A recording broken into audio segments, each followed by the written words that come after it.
أعوذ بالله من الشيطان الرجيم. بسم الله الرحمن الرحيم. اقرأ باسم ربك الذي خلق. خلق الإنسان من علق. اقرأ وربك الأكرم. الذي علم بالقلم. علم الإنسان ما لم يعلم. كلا إن الإنسان ليطغى أن رآه استغنى. إن إلى ربك الرجعى. أرأيت الذي ينهى عبدا إذا صلى. أرأيت إن كان على الهدى أو أمر بالتقوى. أرأيت إن كذب وتولى. ألم يعلم بأن الله يرى. كلا لئن لم ينته لنسفعا بالناصية. ناصية كاذبة خاطئة. فليدع ناديه. سندع الزبانية. كلا لا تطعه واسجد واقترب. صدق اللہ العظیم. سورہ الگ ترجمہ. سورہ الگ مکے میں اتری. اس میں 19 آیتیں، 1 رکوع ہے. اللہ کے نام سے شروع جو بہت مہربان رحمت والا.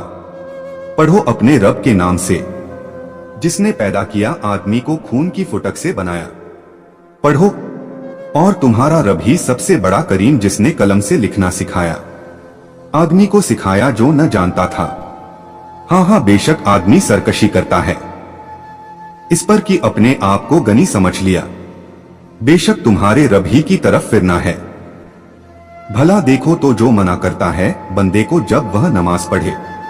بھلا دیکھو تو اگر وہ ہدایت پر ہوتا یا پرہیزگاری بتاتا تو کیا خوب تھا. بھلا دیکھو تو اگر جھٹلایا اور منہ پھیرا تو کیا حال ہوگا کیا نہ جانا کہ اللہ دیکھ رہا ہے. ہاں اگر باز نہ آیا تو ضرور ہم پیشانی کے بال پکڑ کر کھینچیں گے. کیسی پیشانی جھوٹی خطاکار اب پکارے اپنی مجلس کو. ابھی ہم سپاہیوں کو بلاتے ہیں.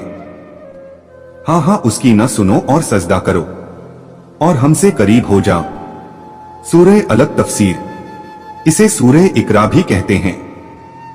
یہ سورت مکی ہے. اس میں 1 رکوع، 19 آیتیں، 92 کلمے، 280 اکشر ہیں.